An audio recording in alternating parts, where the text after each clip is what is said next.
This is Dan Schneider, and on this Dan Schneider video interview, I will be talking about the life and career of American actor James Cagney with two people steeped in his career, and we will do that in a moment.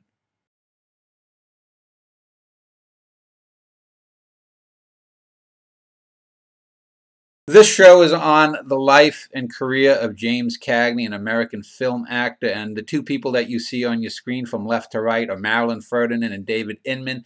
They are writers who both have websites. Marilyn writes for a website called ferdyonfilms.com, and David has his own blog called Movie David on the Blogspot website. They write on classic films, and as I usually do, I want to give them a few minutes to just introduce themselves before we talk about James Cagney. So, Marilyn, if you could take a few minutes, tell viewers about who you are, what your blog is about, and maybe if you've had a career in film or writing on film, a little bit about that background. So, Marilyn. Sure. As you said, my name's Marilyn Ferdinand. I'm a Chicago-based film critic and professional writer. I started my blog, Ferdy on Films, 10 years ago. I blog with a another film critic in Australia, Roderick Heath. We cover the vast array of films, from documentaries to silent films to current releases. And I have a particular interest in James Cagney. I've been a fan of his since I was a little girl, staying up late before we had things like videos, looking for his programs on late TV, waking myself up at 2 in the morning to watch some obscure James Cagney film on broadcast TV. And I'm just thrilled to be able to do this with you guys. And David, if you could take a couple of minutes and tell a little bit about yourself and your blog as well. Sure. Okay. I guess I've been doing my blog for about 3 years now. I come from a journalism background. I was a reporter with the Courier Journal here in Louisville, and I also wrote a TV and movie kind of trivia question and answer column for the paper for about 30 years. Just ended that a couple years ago.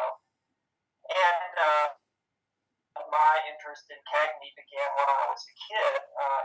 In my city, those movies were shown in the early evening, and one of the local stations just kind of went through a whole series of the Warner Brothers, a lot of pre-code gangster movies, and that's where I first noticed Cagney, and have just been a fan of his and his very, I think, distinctive physical style ever since.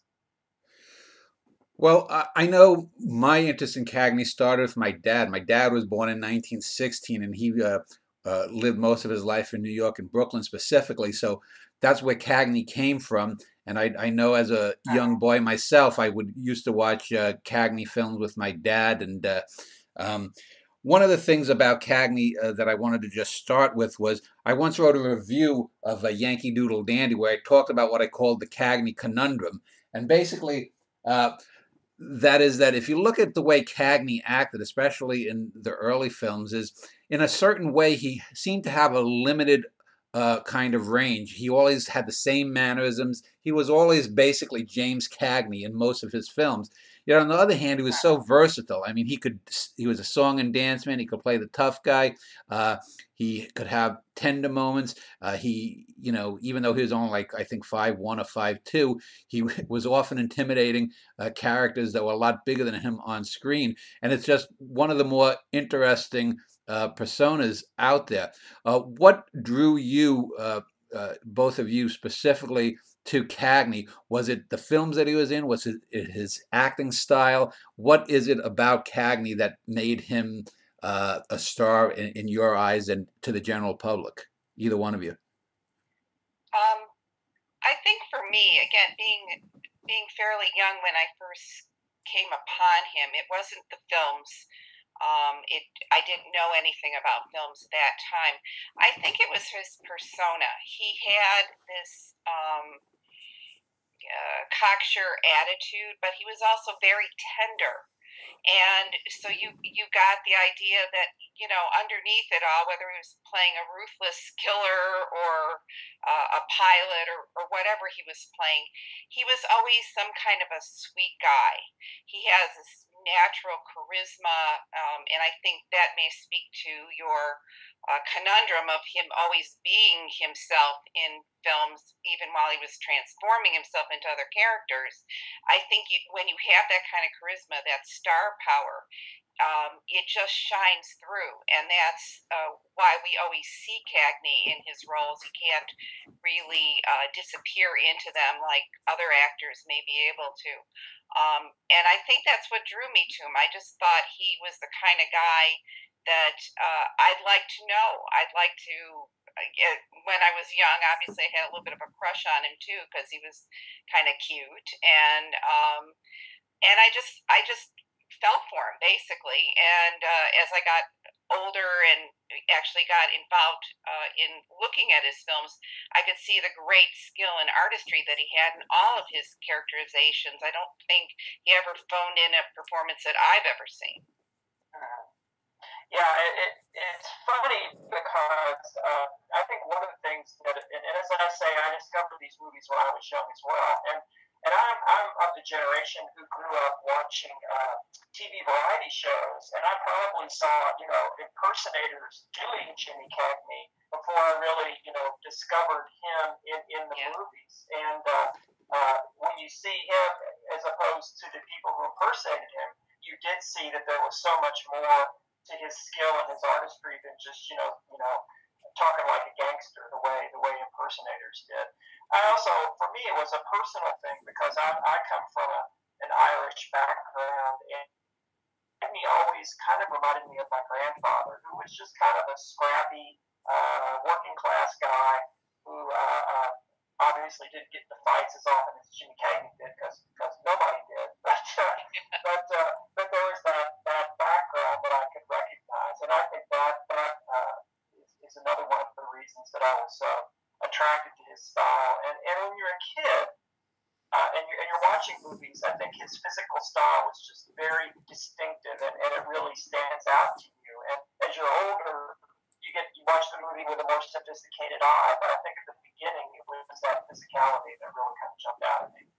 Yeah, looking at his career and looking at some of the things he did before he made it, because he was 30 plus years old when he made his first big splash in film. So he had about a dozen years or so where he was on vaudeville and Broadway and dancing and whatnot. And I've known stage actors and people who've acted on TV and film, and you have to project when you're on stage, and it's like, especially in those early talkie films, you really had to project because the audio recording equipment wasn't the best then, and you can see how he bursts into so many scenes, and it's like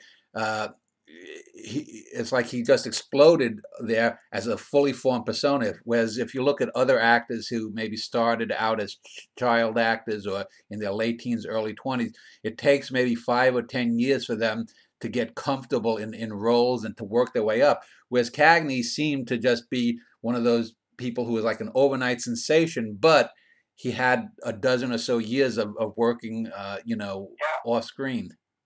I think it's important to note too that his first film, Sinner's Holiday, he had actually played on Broadway when it was Penny Arcade, so he already had that characterization in the can, so to speak, when he actually first appeared on screen.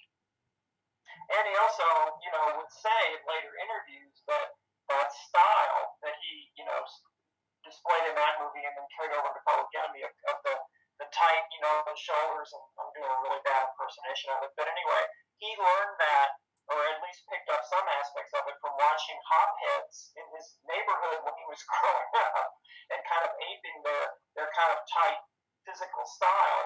And so, even beyond his training on the stage, he was picking up stuff and observing other people and kind of incorporating that into his style.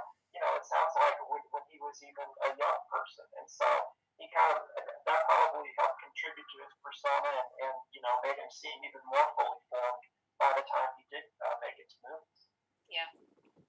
Yeah, just looking, like you'd mentioned, Sinner's Holiday, 1930 was his first role. But was Public Enemy, I guess, the first starring vehicle, or did he have any starring vehicles before that? I believe that was the first one, and the legend goes that he was actually going to be the second lead, and Donald Woods, who played his friend, was going to be the first lead. And again, legend has it that the director looked at the first day of shooting and then pretty promptly recognized Cagney's ability and star quality and switched the roles. Yeah, I'm just looking too at some of his early films. People always associate the first few years of his career with gangster films, but I'm looking and he did things like A Midsummer Night's Dream, in fact, and Mutiny on the Bounty. And so, while he did certainly do probably a preponderance of gangster films or roles as tough guys, he also had some interesting early films. What would you consider, in say the early part of his career, one of the roles that he did, not in the gangster role, that is sort of an underrated role that people who are watching this might want to check out? One of my very favorite films from the 30s that he did is Footlight Parade. In that he plays a type of impresario. I guess they create these vehicles for entertaining people in between movies, and it's a very competitive business. So it was basically, he was a stage producer for the in between acts in movies, and he's very he plays that with Joan Blondell, who I think was one of the great partners of his life, along with O'Brien. But I think he plays that. He doesn't realize she's in love with him. He's kind of brusque, and you see him actually being rather romantic with another no good woman, and really being a hard task driver, and putting these prologues, that's what they were called, prologues together. And it has wonderful Busby Berkeley choreography in it. I kind of think it's the best of those Busby Berkeley musicals, and I know I'm in the minority on that, but I really do think it's elevated by the fact that Blondell and Cagney are working together and creating this very interesting part of history that I don't think a lot of people know about the movies, about these prologues and how they were created. So that would be the one that I would choose. Yeah, I love that. I love that movie. One of my very favorites, and it's I'm not sure that I would say that it's a great movie, but it's very interesting. It's called Blonde Crazy. It was made in 1941. And again, it's Cagney and Blondell.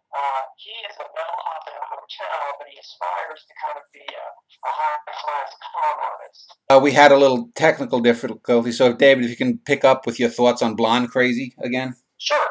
As I was saying, a 1931 film with Cagney as a bellhop who aspires to be kind of a high-class con artist. And there are elements in the movie, and Blondell is his helper. There are a lot of great pre-code elements in the movie. Their relationship is very open with each other. He walks in on her when she's in the bathtub. There's one scene where he's looking for some money in her lingerie and kind of holds it up, so that the audience can get a gander at it. And in addition to that, there's a really interesting kind of con artist plot with the kind of tricks and the kind of schemes that con artists of the time would play. So it's very entertaining. He's kind of being dangerous, and it all works out in the end after he demonstrates his love for Blondell. But again, a movie that's just really enlivened by his sense of fun. He improvises dance steps during the course of the film, and you can just tell that the people who made this had a good together, and it comes through. It's really an entertaining movie. Well, let's end this segment, but before we do, I just want to ask, you had mentioned, or maybe Marilyn had mentioned Edmund O'Brien. He was Pat O'Brien. Pat O'Brien, I'm sorry. They were in quite a number of films together, usually with O'Brien as sort of the sidekick, even though they were often co-billed. Maybe one of you or both of you can talk a little bit about who he was and their sort of working partnership? Because I know in Hollywood they were sort of known as part of the Irish mafia. Yeah. They made quite a few films throughout the years together. And the first one they made was Here Comes the Navy. And actually, Pat O'Brien is kind of the no good Nick in that one. And he gets Cagney into a whole lot of trouble. But Cagney ends up marrying his sister, played by Gloria Stewart, which younger viewers might remember was the old Kate Winslet in Titanic. She's quite young and spunky in this one, and completely matched for Cagney. After that, their roles kind of started to diverge a bit, and O'Brien played a lot of the good guys. He played a lot of priests and people who did the right thing, and Cagney, always got the bad breaks in those films, and he turned to crime usually, or in the case of Ceiling Zero, he's an irresponsible pilot who gets into all kinds of trouble, and he makes the major sacrifice, but O'Brien is trying to straighten him up and give him a job because nobody will hire him. By the way, that was Cagney's favorite of their collaborations over the years. So yeah, Pat O'Brien did have this sort of larger, more responsible position in these kinds of films, and I think they played very well off each other. Sort of the good cop, bad cop type of thing, except that they were usually friends. To me, one of the interesting aspects of it too, beyond the movies they made together, is that in the early '80s, when Cagney came out of retirement to do Ragtime and then to do a made-for-TV movie, Pat O'Brien supposedly was kind of instrumental in talking to him and saying, you need to try this. You need to come back and just do some for a change. They work differently than they used to, and it's fun, and you would enjoy yourself, and kind of, I guess, cajoled him, out of his retirement into doing those two final projects he did. So their friendship produced some great movies together, but also, I guess, just kind of had a motivating factor for Cagney to come back for a little while. Yeah. Well, let's end this segment, which was basically up to the early roles of Cagney. I want to get back. Let's spend some time talking about the sort of 20-year or so heyday of Cagney from the late 30s to the mid-50s or so, and we'll do that in a moment.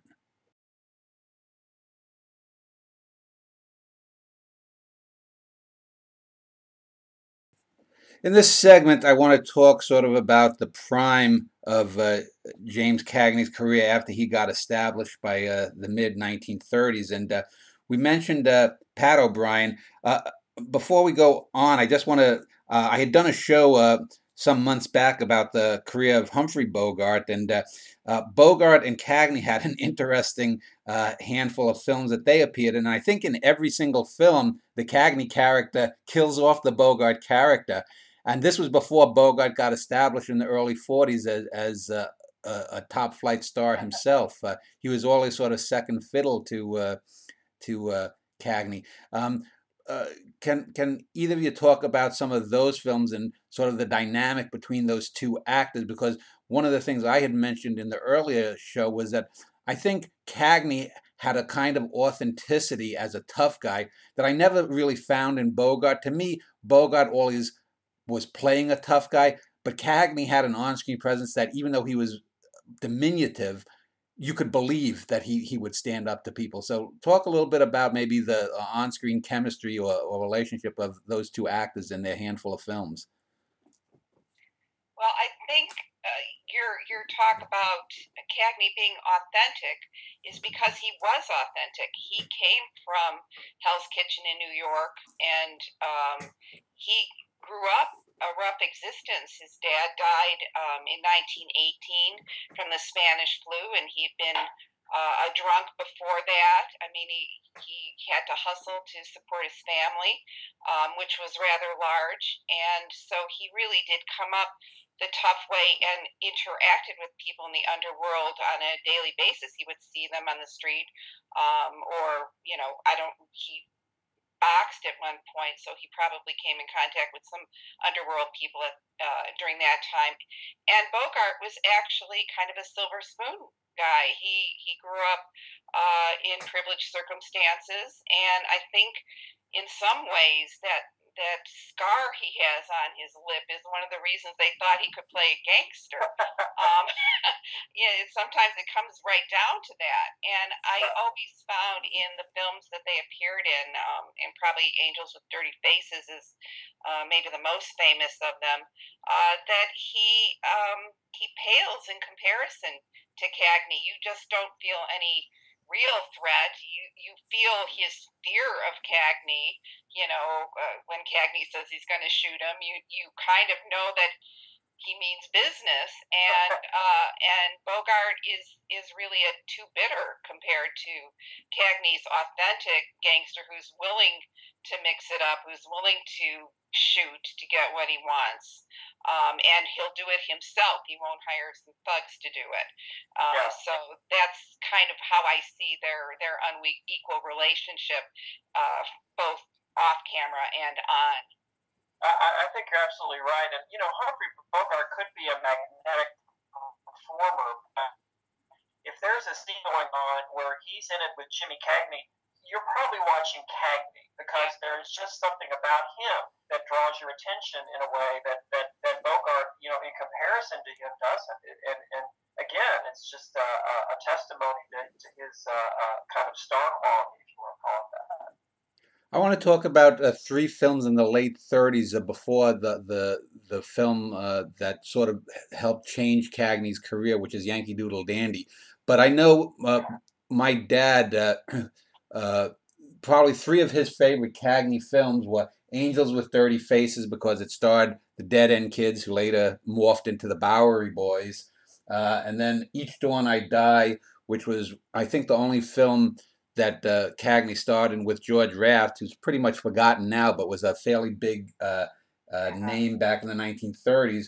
And then there was City for Conquest, which to me was always sort of a precursor to some of the great film noir boxing films, starring like Kirk Douglas or what is the fellow who was in? I'm sorry.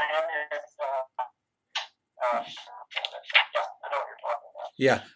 So let me talk about Angels with Dirty Faces, because that also had Bogart. That was one of the Bogart films, and it also, like I said, introduced the Dead End Kids, and who were from the original play and a film Dead End, and they sort of, I guess it was one of sort of those Jimmy Cagney meets the Dead End Kids, but it's actually a pretty good film. So talk a little bit about that film, because it's got a famous ending. That and it also had O'Brien in that film as well. Angels with Dirty Faces is a really interesting film. Again, it's sort of that childhood buddies. One can't run as fast as the other one and gets caught by the cops, so he takes the life of crime, and the other one goes into the clergy. And that is a pretty standard way that these Cagney O'Brien films went. What I think is really interesting about Angels with Dirty Faces is Cagney's relationship with the Dead End Kids. They come to idolize him, and he feels like a big shot and important and a role model for them, although he really isn't a role model for them. And he's constantly saying, oh, it's not going to do any harm for me to show them that, what I do. And O'Brien is, no, you've got to set a good example. And eventually it gets through to him when, I don't know, should we talk about the famous ending of that? It would be kind of a spoiler for people. Well, it's almost an 80-year-old spoiler, so I think you're safe. All right. He is eventually condemned to die in the gas chamber, and he's going down the last mile, so to speak, that long walk to the end. And The dead end kids are saying, "Yeah, he's tough. He'll take it. He can handle it. You tell him you're not afraid." And then in the gas chamber, we don't see him. We only see shadows and a hand clutching at whatever's around, and he starts whimpering that he doesn't want to die. And there's always this ambiguity of whether he really went yellow or whether he did it to be the kind of role model that O'Brien wanted him to be for these kids, which was don't follow my path. And I think nobody will ever really know what the intention was, and that ambiguity is something that I love in that film. I like films that don't have easy answers for you, or that let you look at the complexity of human behavior and how someone can be very cocksure and yet maybe scared as well. So that film has a lot of power with that ending, I think, and it's one you never forget once you've seen it. Yeah. I mean, I love O'Brien's. I guess it's the last line in the movie. You know, after Cagney's electrocuted, O'Brien's with the kids, and he says, "Let's say a prayer for a boy who couldn't run as fast as I could." Yeah. And I love the script, and it's the idea of these two kids growing up side by side, and just because of, you know, a chance circumstance, one goes one way and one goes the other.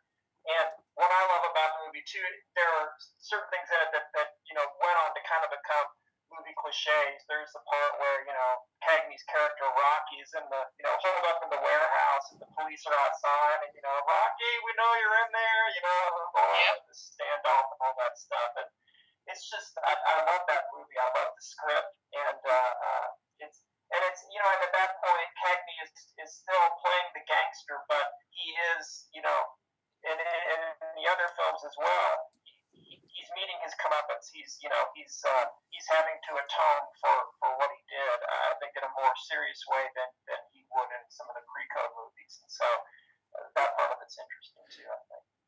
Well, you talked about the code, the Hays Code, that is, right?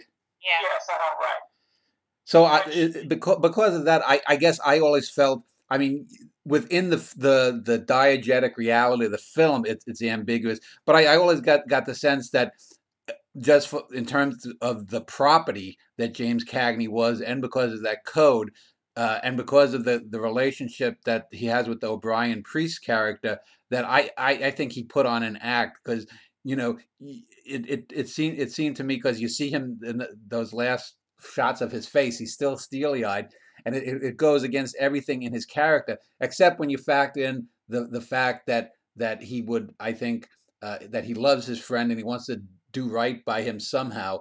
And so, I mean, I've always thought that he didn't go yellow, but again, within the universe of the film, you can't know. But I don't know if that would sell so well to have Jimmy Cagney. And I think that's why if you look at the advertising for the film, the trailers that you can still find online, I don't think they really hint at the ending, because I think that would have been a big box office turnoff if anyone had that. Well, and you know, Marilyn mentioned earlier Cagney's ability to convey a vulnerability under his, you know, the tough guy stuff, and I think this is one instance where you recognize that in the character, and that he's, you know, showing you that there's something there beyond, you know, the gangster image, and it's another reason why I really like it.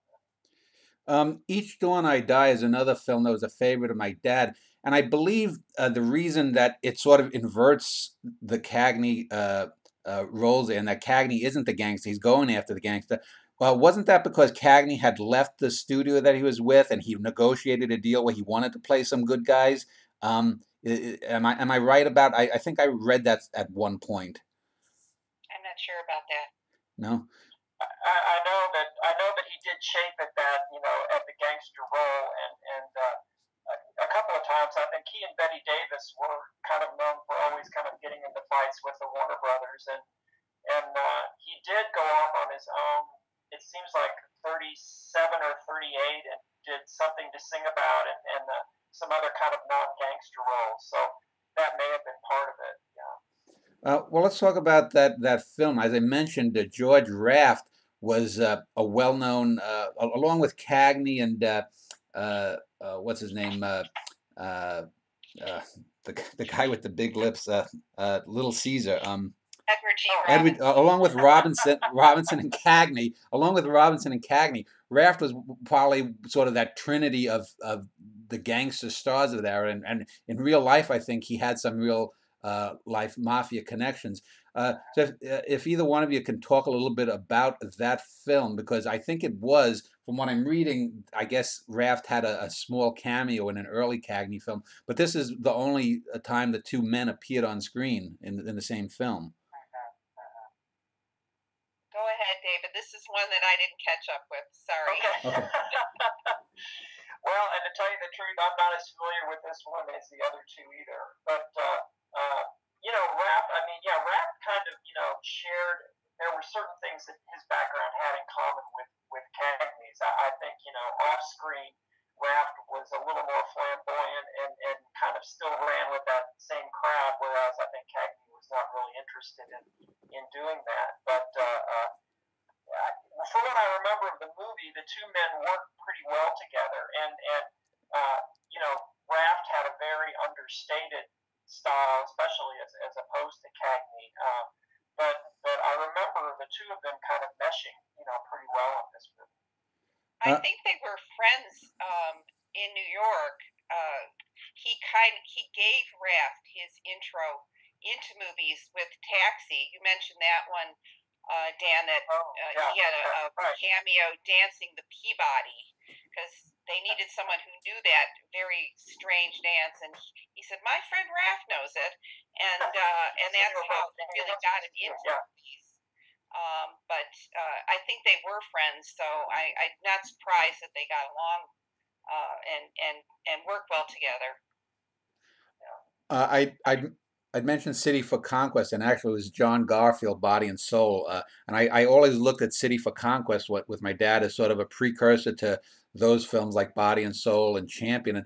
And in that one, Cagney, I mentioned that he was a dancer too, but he also was an amateur boxer too in his pre-movie career. I think he was in the Golden Gloves, and he may not have won a championship, but he was a pretty good fighter. So here he's playing a character that in a different like life universe he might have actually been. And so if you could talk a little bit about that film, because I think that, other than Angels with Dirty Faces, I think City for Conquest was probably my dad's favorite film. Mm-hmm. It's one of mine too, Meryl. I'm sorry. Go ahead. No, go ahead. Go ahead. Okay. I like the movie a lot. It's unusual in that the framing or the way the story is told is through this kind of philosophical hobo played by Frank Craven, who at that point had just finished playing the stage manager in Our Town on Broadway. And his role in this movie is kind of similar to that. He kind of wanders around and comments on the action and introduces you to the characters.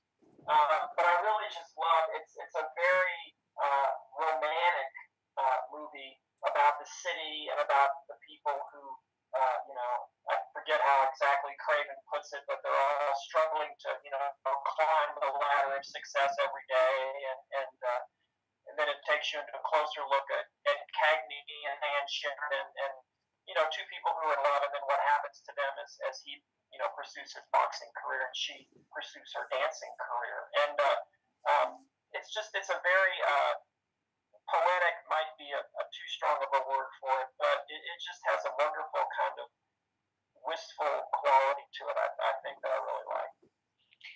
I think for me, I know Cagney had a lot of hopes for this film, and he was not necessarily as satisfied with it as I think audiences are.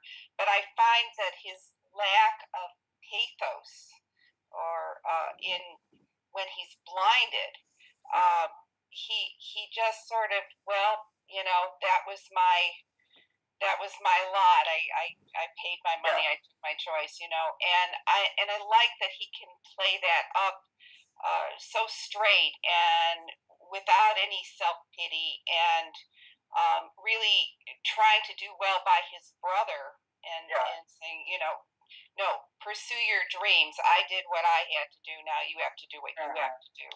And I just love that. He does so well. I mean, he's very good with women, but I honestly think his friendships with men in films are almost without parallel. They just have this understanding, and I think that that's why he and O'Brien work so well. I think he just understands friendship and family and brother to brother so well. And he did have a very close relationship with William Cagney, who ended up being his manager and starting his production company.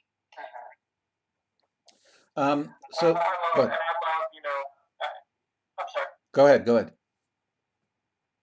ahead, David. Oh, I was gonna say, I mean, I love the last scene of the movie where Cagney is a newsstand vendor in Times Square, and he's been blinded, but he's supported his brother, and his brother's symphony is premiering, and Cagney just stands there and listens to it, and it's doesn't.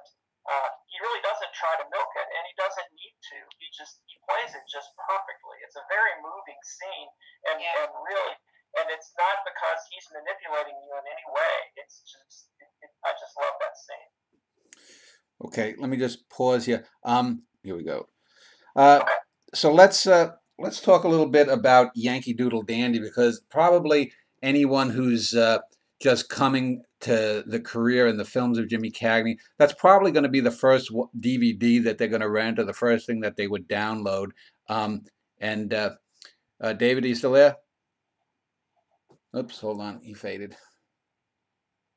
Hold on. So yeah, let's talk about Yankee Doodle Dandy, because that's when he won the Academy Award. And even though I think he had danced in a few roles, it was sort of I think it might not have been his first musical, but it was the first real sort of extravaganza. So if either one of you want to talk about that film and what that did for Cagney's career in terms of broadening his appeal. Well, I just love that movie. I'm a sucker for it. Every time it comes on, I watch it. And I know it used to come on quite a bit on the 4th of July, obviously, because it's the story of George M. Cohan, the biggest flag waver in the history of America, I think, who was born on the 4th of July. He was the Yankee Doodle Dandy. I know it was Cagney's favorite film, because he got to do the singing and dancing and hearkening back to his vaudeville era and his theatrical era, and he just gives a tour de force performance. I wrote this one on my blog, and I wondered, did he deserve the Academy Award for Best Performance? And I think he absolutely did. He embodied that character so well. The energy, the quick on your feet, the exuberance of what it was like to be on Broadway back then, to be a patriot. A lot of people will say it's kind of corny, but that is exactly who George M. Cohan was. And I think that he conveyed that performance so well. He gave that 100%, and I could talk about it forever. So I'll stop right now, and I'll let the two of you come in. David, go ahead, comment, please. Well, and another interesting aspect of it is that when it was released in the summer of 1942, the United States had been involved in the war for about 6 months or so, and it was not. Those initial months were pretty bleak. It was not going well, and the movie was just such a tonic, I think, to people at that point who had not heard a lot of good news, and gave them kind of something to rally around. And it's a great movie. It's the cast beyond Cagney is great. It's really a top of the line movie all the way across, and I could. Every time I remember that scene of Cagney as Cohan, dancing down the steps of the White House at the end, it just puts a smile on your face, and it's brilliantly. I mean, the skill involved in dancing down a flight of steps without falling impressive, and of course he makes it look easy. But it really is just kind of a perfect example, I think, of Hollywood movie making at its best. I think it's also kind of. I'm sorry.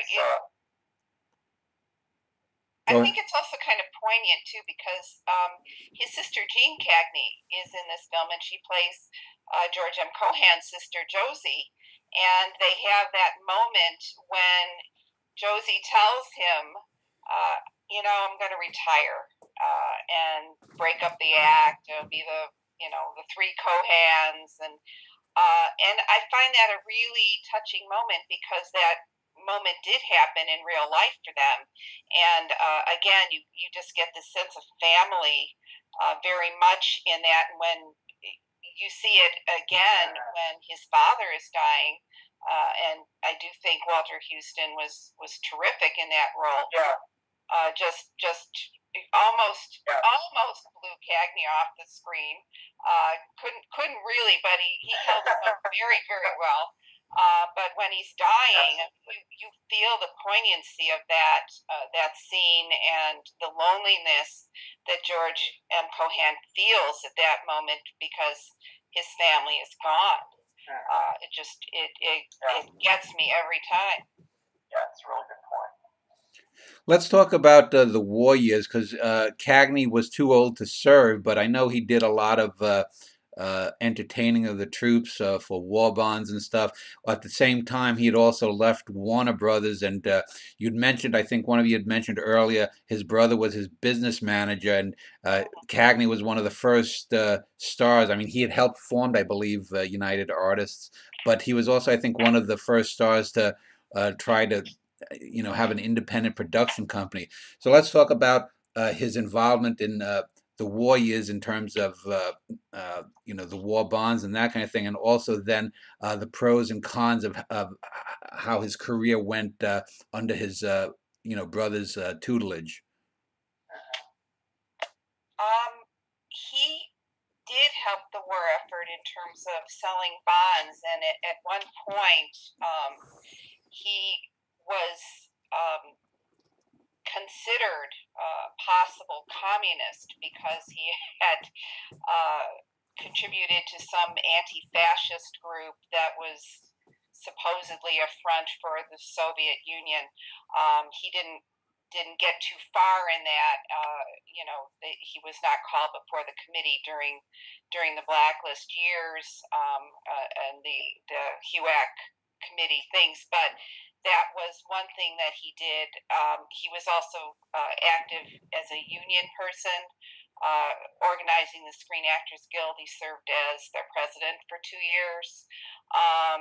He also, very ironically, I think, given Yankee Doodle Dandy being his most popular film, he also did a radio production of Dalton Trumbo's Johnny Got His Gun, which is very anti-war, and Trumbo himself was one of the Hollywood 10 who went to prison for contempt of Congress during the HUAC hearings. So he had a sort of an activist role in some ways, but I think he was just more interested, as he always was, in supporting his family, making money, doing his own thing, having the freedom that having his own production company would allow him.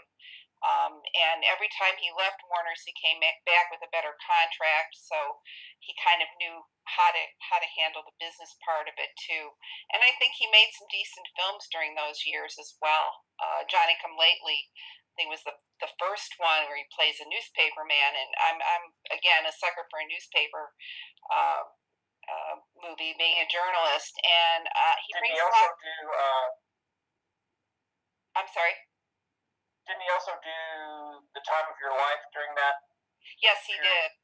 Yeah, he sure did. It was not a success, but it's a decent film.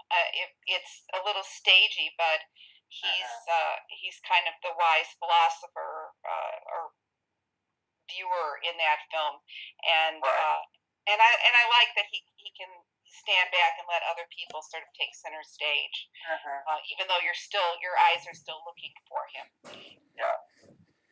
Yeah, that was, I think, the last film that he did as an independent, and it's sort of I've always thought of it as sort of a lesser version of O'Neill's The Iceman Cometh. Um, Yeah. one film I did want to talk about though in the war years. Do either of you have any opinions on Blood on the Sun? Because I think that's one of the few films that he did that was explicitly about the war.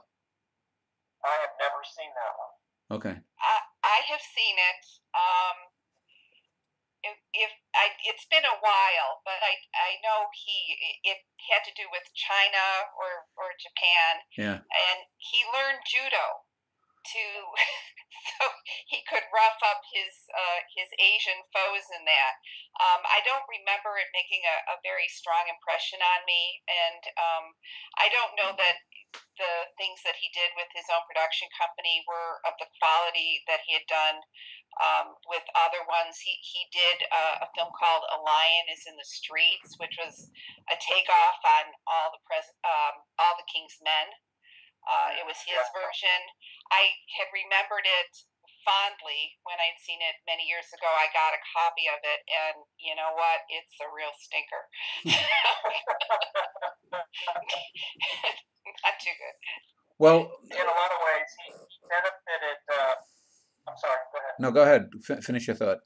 It seemed like in a lot of ways he benefited more from the studio system, or and as you say, if he was able to do independent movies to get more leverage with Warner Brothers, it seems like he would always come back and then kind of outdo what he had done last time. I'm thinking about White Heat, Yeah. which is kind of the Cagney gangster movie to end all Cagney gangster movies. That's hard to say. Yeah. But it's interesting that after trying to break away from all those roles, he came back for this one that was just so memorable and so explosive. Yeah, it's got one of the most famous endings there, and it's the film where he basically, like you said, he's probably the most evil character that he played in all of his roles. He's basically a Freudian, mother obsessed psychopath in that film. Um, uh, but that's also probably the last film where Cagney was sort of the action kind of star, because after that in the 1950s he was all in his 50s and he started doing more sort of sedate roles, and probably the most famous from the 1950s is Mr. Robert. So if you could talk about that role a little bit, because that was also an ensemble that it had a lot of then up and coming stars in it. So if you could talk about that film a little bit.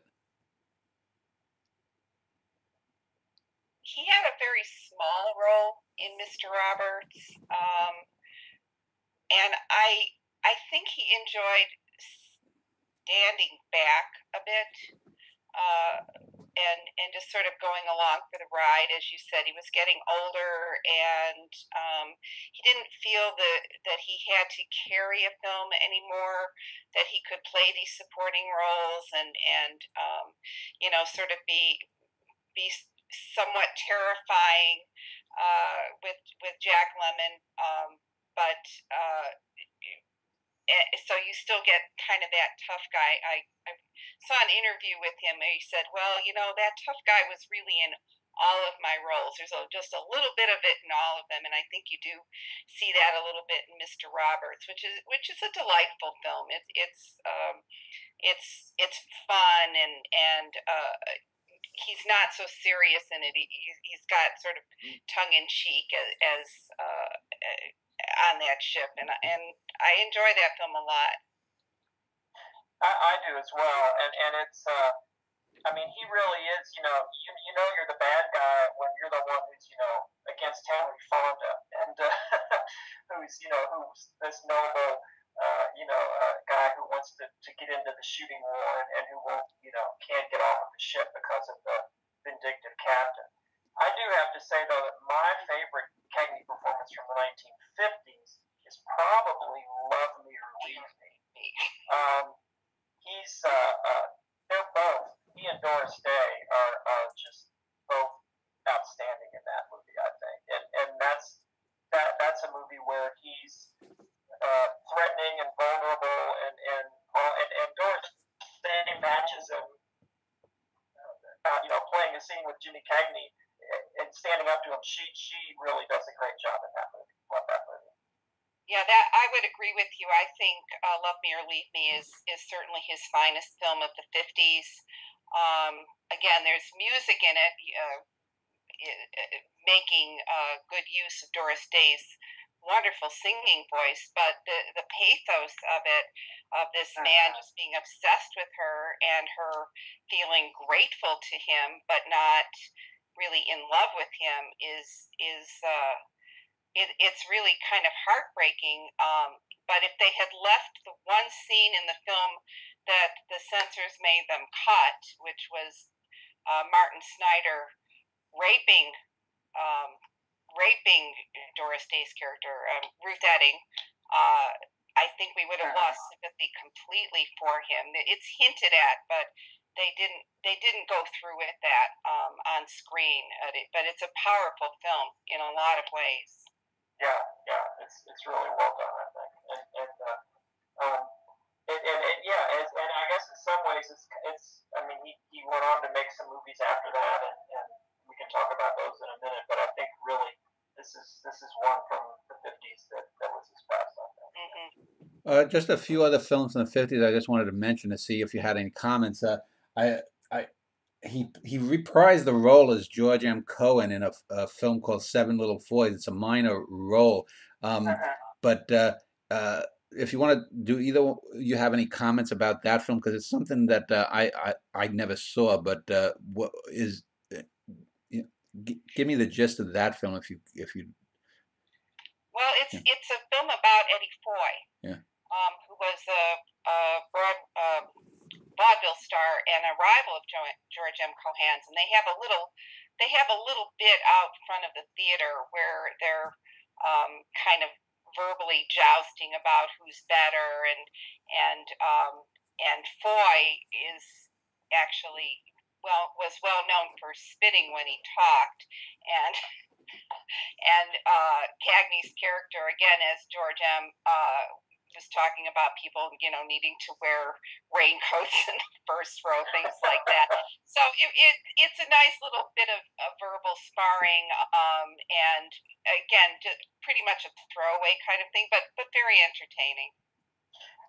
Actually, Marilyn, I think you're thinking of the encounter between George M. Cohan and Eddie Foy and Yankee Doodle Dandy. You're right, I am.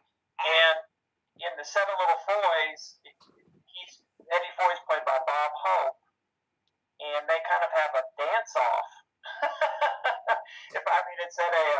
It's like a Friars Club banquet or something like that. And You're right, and they were dancing on the tables, right? Yeah. Mm-hmm. So, but it's a fun scene in the movie. I'm sure Cagney loved the chance to dance, and Bob Hope, also started on Broadway and vaudeville and could dance a little bit when the occasion demanded it too. So it was kind of a friendly showdown, I guess, between those two guys doing that. But yeah, it's a fun scene. I wanted to talk about what probably is the worst Cagney film that I can recall seeing, and that's I think it might have been the only Western he ever made, called Tribute to a Bad Man. And his performance in that reminds me sort of, if you look at like Yul Brynner doing Magnificent Seven, he's really out of place in the West. But Jimmy Cagney is even more out of place in the West. Did either of you see that film? I didn't see that, but it wasn't his only. It wasn't? It wasn't his only Western. He did the Oklahoma Kid back in the 30s. Oh, okay. So he had the hat and the gun and all that good stuff. But I don't attribute to a bad man. Neither one of them is probably very good. I didn't think the Oklahoma Kid was terribly good. Yeah. And the last film of the 1950s, that I do want to talk about a little bit, was one that I think was maybe his last memorable performance, and that was Man of a Thousand Faces, where he played the silent star Lon Chaney. Do either of you have any comments on that film or that performance? Well, it was very, very well received when it came out. I thought that he did a terrific job of playing Lon Chaney, and one thing that stands out to me about that film was the way that he showed the physical torment that Lon Chaney was willing to put himself through in order to create these grotesque characters, strapping his legs up and strapping his arms down, and the whole makeup kit, and how he created these grotesque, which it wasn't the only thing that Chaney did, but he did quite a few of those things, particularly the Hunchback of Notre Dame. You felt the pain after seeing Cagney enact what he had to do to create that character. I think it was a big challenge for him. Certainly, he did biopics in the past, but nothing with this kind of physical characterization. And I do admire that film quite a bit.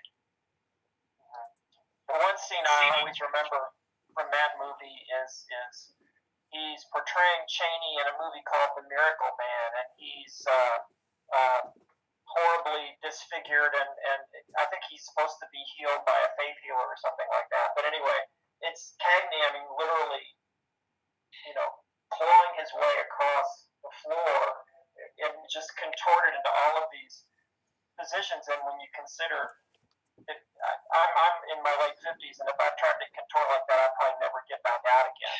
But he was in good enough physical shape that he could do that. It's a very, very convincing, very striking scene. I do remember vividly.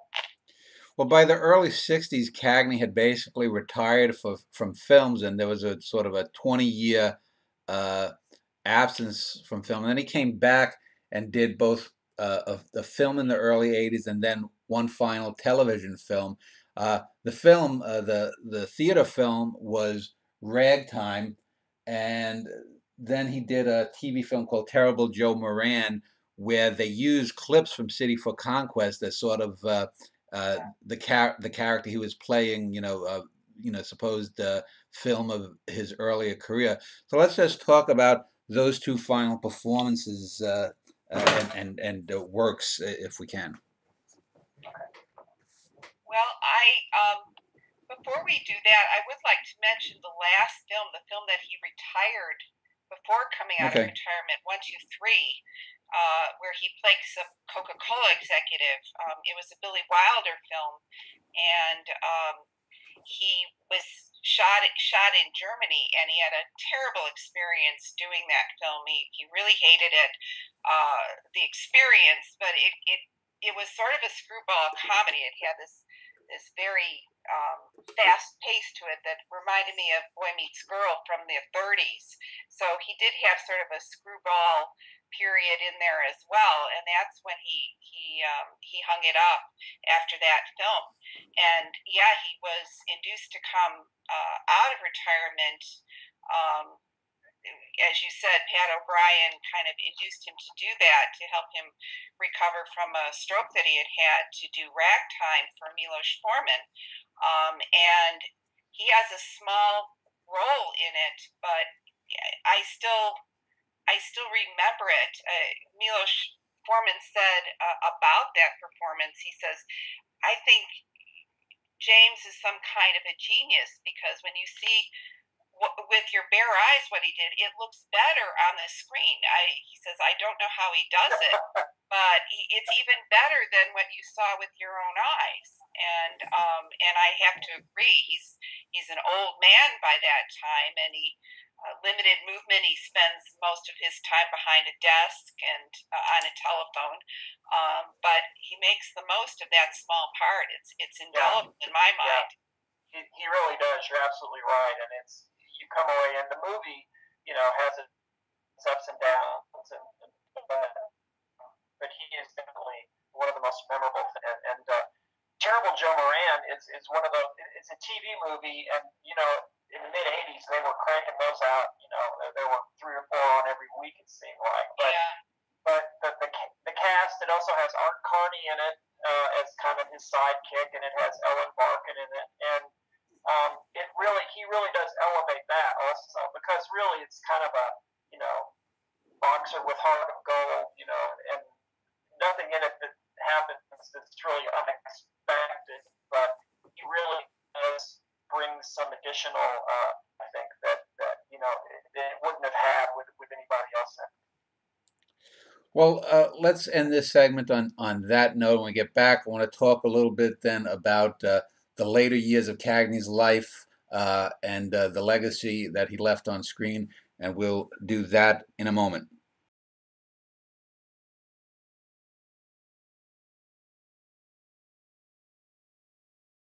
Well, I want to end this show talking a little bit about James Cagney's final years and any influences he may have had on other actors and whatnot. I want to, though, begin with a quote, because I was just looking that apparently Orson Welles thought that Cagney was the greatest film actor that America ever produced.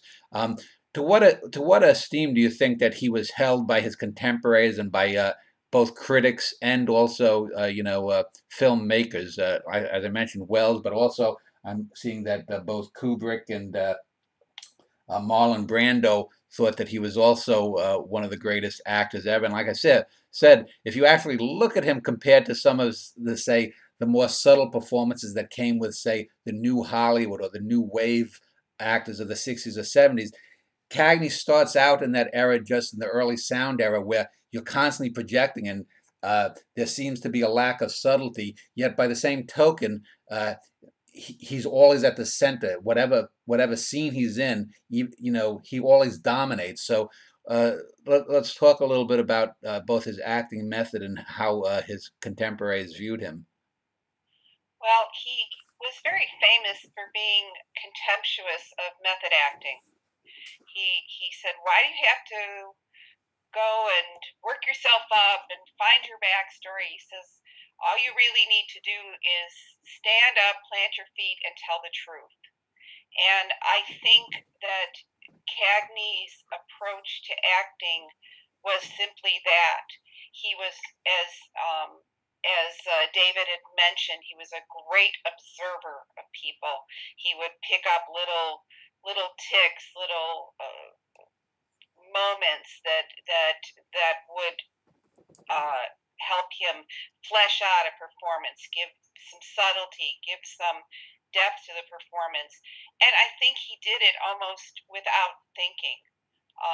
It's not as deliberate. Sometimes when you see actors, you can see them thinking, well, where should I put my hand now? Or what props should I pick up? You can practically see the wheels turning. I think he just internalized everything that he knew, and he stood up and he found the truth of those characters. And that's why he is such a great actor. It is a bit of a mystery why he can do that and other people can't. And I don't care to try to analyze it too much. He just had it, the star quality and the empathy with whatever character he was playing and those he was playing against. So I do think he was very highly regarded in all of the eras in which he worked.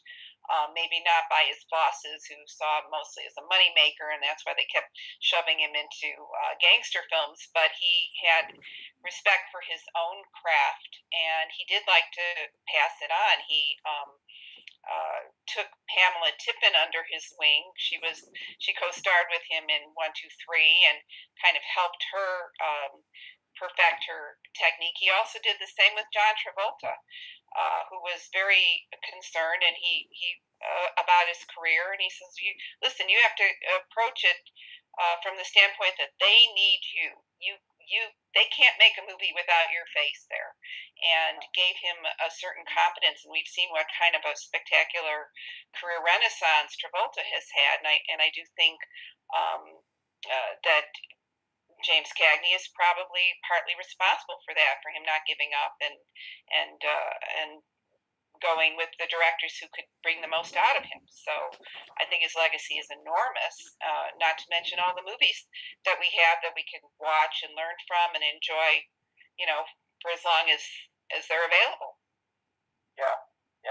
To me, it's funny because my kids used to kind of make fun of me because I like Cagney so much, because to them he was just this guy in the movies who just talked fast all the time, and Family Guy did a little bit that was was kind of a tribute to Cagney, where the people on the TV show were watching an old 1930s movie called Fast Talking High Pockets, and it was, I mean, and the character was talking just the same way Cagney did, and I just thought, that's a real proof of your legacy, that they're still, talking about it 70 years after you made your first movie, and people know what they're referring to, and it was kind of a modern day tribute that I thought was kind of cool. If that's still going on, then I think the legacy is in pretty good shape.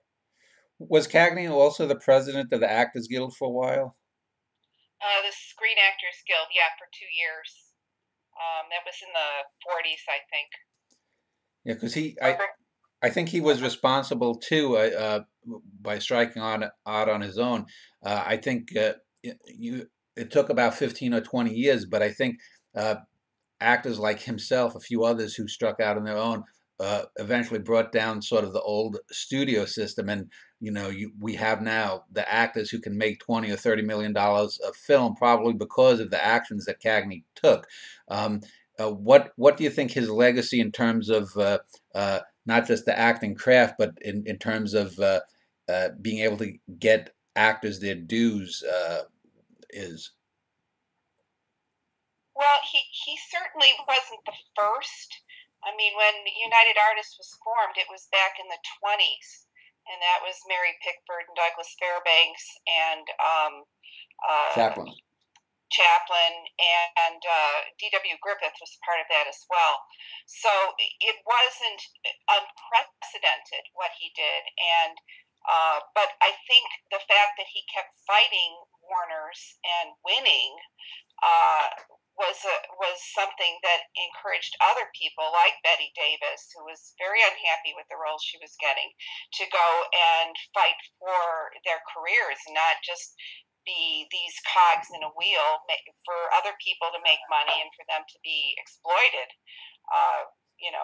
He sued quite a few times for contract violations and walked out. He was suspended once, but he was never fired.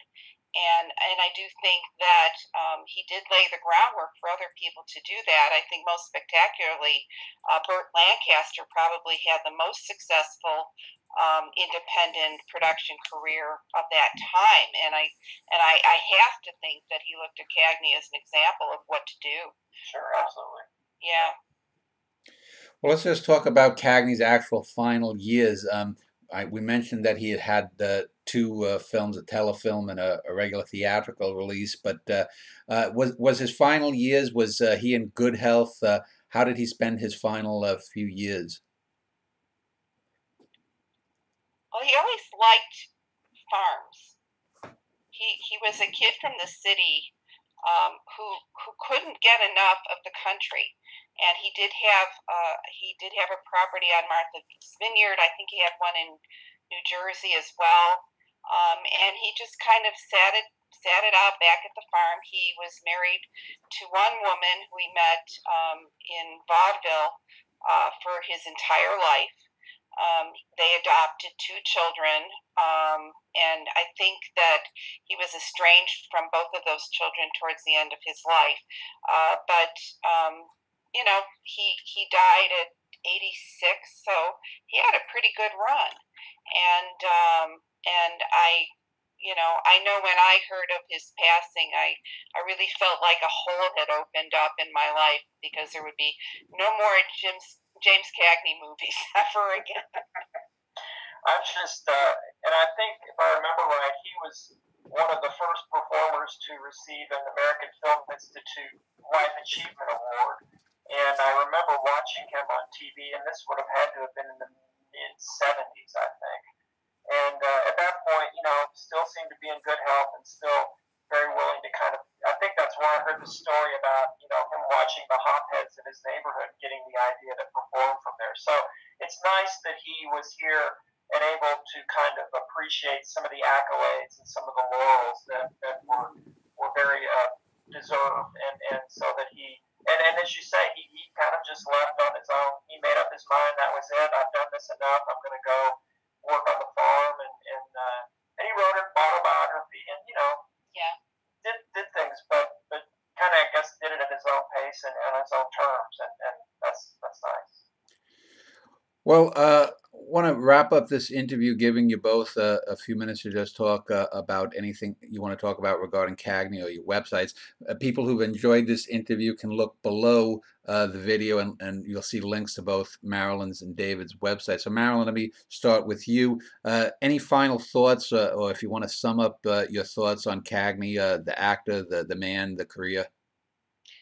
I think James Cagney had a wonderful life, to quote from the title of another film that I enjoy. He had a very unique talent. I don't really think there is anyone I can think of who could do all of the things that he did, who tried so many things, who was so unafraid to tackle tough subjects and to try and be creative about the work that he did.